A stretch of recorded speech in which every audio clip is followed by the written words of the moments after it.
Welcome back to the programme. Today I'm at Celtic Prop Hire in Llanishen, and later in the show we'll be finding out how all of these fantastic props are sourced by the team here.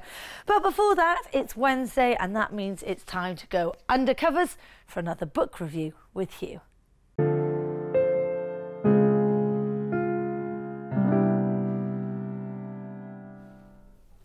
Summer Lightning by P.G. Wodehouse. Now, P.G. Wodehouse didn't write bad books. P.G. Wodehouse couldn't have written bad books. But are they really all that brilliant in this day and age? When you first read Wodehouse, which I did many years ago, you're astounded by the wit, the indisputable unique qualities of his prose, the machine gun delivery of the dialogue. Not a word is wasted. There's no interminable illustrative narrative to endure, and the story fairly rocks along at Cannonball Express pace. But whether you're reading about Jeeves, Smith, the drones, or the chinless wonders at Blandings, after a while you get the slight sense that you're beginning to come across some sort of a single-issue fanatic. A writer that is so obsessed with cataloguing, mimicking, and mocking the idiosyncrasies of his own class that you think maybe somebody must have dropped him on his head rather clumsily when he was a child. A maid or a rich aunt, someone like that. But he's definitely got it in for his own class. In this particular fast-moving novel, setting Blandings Castle, we have the usual comedy of errors where a bunch of upper-class caricatures play out an unfeasibly unrealistic plotline with little of any substance achieved in terms of changing even their own little self-contained world at the end of the whole breathtaking charade. But then I suspect Wodehouse doesn't really mean to achieve anything much of substance. His writing is froth. Very enjoyable froth, but froth nevertheless. It isn't set out to change the world. He tells us that many members of the English upper classes are fools, completely out of touch with the rest of us, and with life in general. Maybe he is trying to make some sort of a broader statement, but at best, this comes as no surprise to any of us. Those that don't have to live in the middle of it, and often indirectly at the wrong end of these types of people, influencing unduly our society as a whole, may even find it slightly quaint. The first couple of times you read Wodehouse, it's disarmingly refreshing and wonderfully frivolous. A bit like the first time you taste froth that has little bits of sugar suspended in it. After a while though, the novelty starts getting a bit thin. Wodehouse as a writer is a one-off. The effort he must have put into every line that he writes smacks either of the finest penmanship or a genius. Probably a little bit of both. Wodehouse the writer is unique, a national treasure, and rightfully so. But his plot lines and his characterizations can become just a teeny bit repetitive after a while. And yes, I do feel as if it's almost blasphemous saying this. If I'm not here next week, I'll be in the tower. For treason, justifiably. See, speaking your mind can see you ending up in trouble sometimes.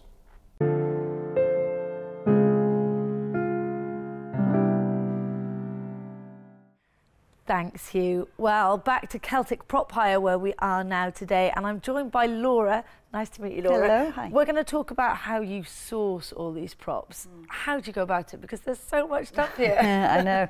Well, they come from a variety of sources, really. We get people who are perhaps clearing out Granny's attic or their own attic, and they come across bits and pieces that they no longer need or want. And we get a call, do we want, I don't know, something like a typewriter. This Underwood typewriter, I think, was a donation. And this old 1950s portable record player, things like this that, as I say, they don't want, but they don't want to see thrown away or put into landfill, so they ask us if we'll take them. And for the most part we will, if we've got space for it, because we are pretty crowded in here, as you can see. So yep. If we know that we can hire it out, then yes, we'll take it off their hands. Great, and then we've got some spades down here. Yes. Where did these come from? These actually were sourced on eBay. They're sort of an old kind of a period shovel that we got in because we thought would be a useful addition, and straight away it went out to Doctor Who. Oh, and now fantastic. It says, you can see it's got a label on there. It means it's going out now. It's going to be hired out for the Industrial Heritage Exhibition. Wow, so all sorts of people are using your props here. And some of the things that we have made especially, like this tiki bar. This is fantastic. I know, this was made especially. We'd had a request, and somebody called Don made it for us, and also the Easter Island head. That's amazing. It's fantastic. And what's that all made out of? I think this is resin. It's sort of fiberglass and resin, and it was made by one of our contacts, Joe Lloyd. And what are some of the most unusual requests you've had for props? Well, the tiki bars is Yes, one. this is This unusual. is quite unusual. I did have a telephone call once, and somebody on spec saying, "I don't suppose you've got a giant lavatory." Right. And I was able to say, actually, yes, we do. You do. So that was quite good. Yeah. Fantastic, brilliant. And is there anything that you ever would turn away from places, or? As I say, space is at a premium in this place. So if it's a very large prop, I don't know, that we don't have space for, or we already have a number of them, right. Or if it's not in particularly good condition, then we don't really take. We try not to, But other than that, you're always looking. Yes, because you never know what people are going to ask for from one moment to the next. Brilliant, Laura. Thank you very much. Well, for something completely different now, and the folk band Skinny Lister are performing at Club Evil Bach tonight. Earlier, they dropped into the studio for a chat about the gig, and of course, they played us some music.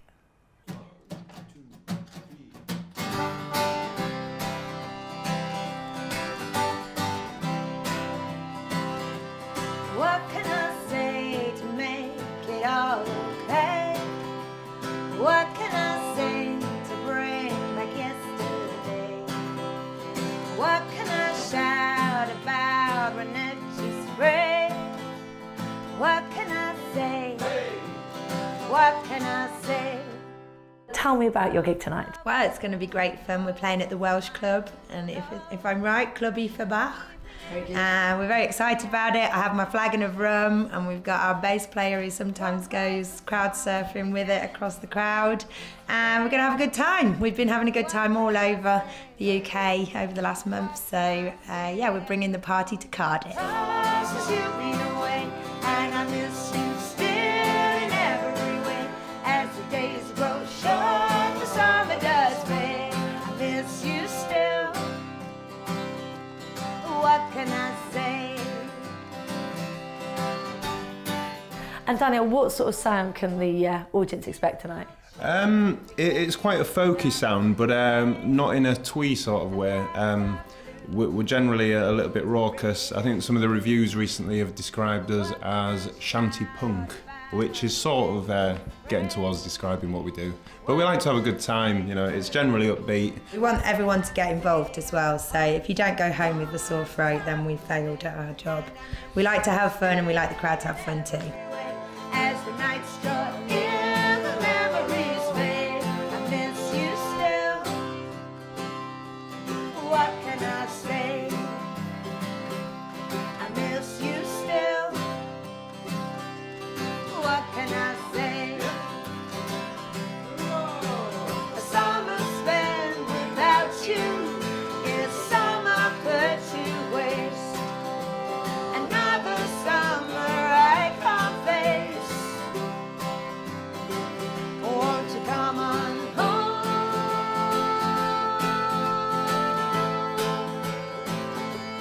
Come on home. What do you say?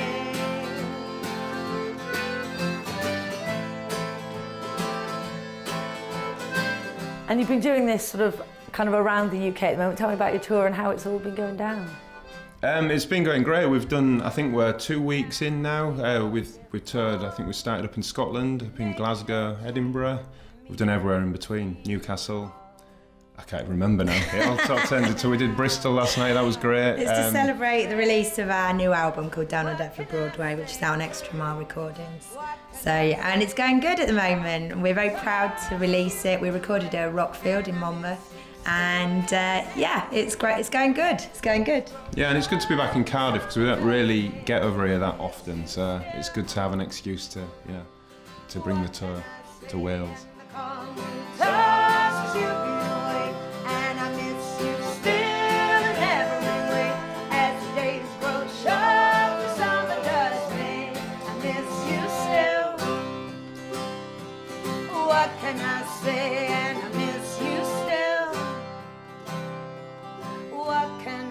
say. If you're going to that gig tonight, have a great time. Time, though, has sadly run out for us. A huge thank you to everyone here at Celtic Prop Hire.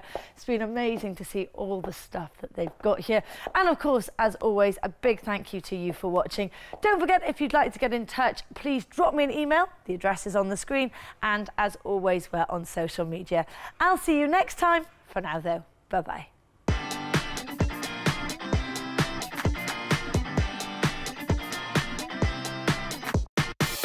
Next time on What's Occurring Cardiff, I'll be with the Street Food Circus team as they get ready for this weekend's pop-up event.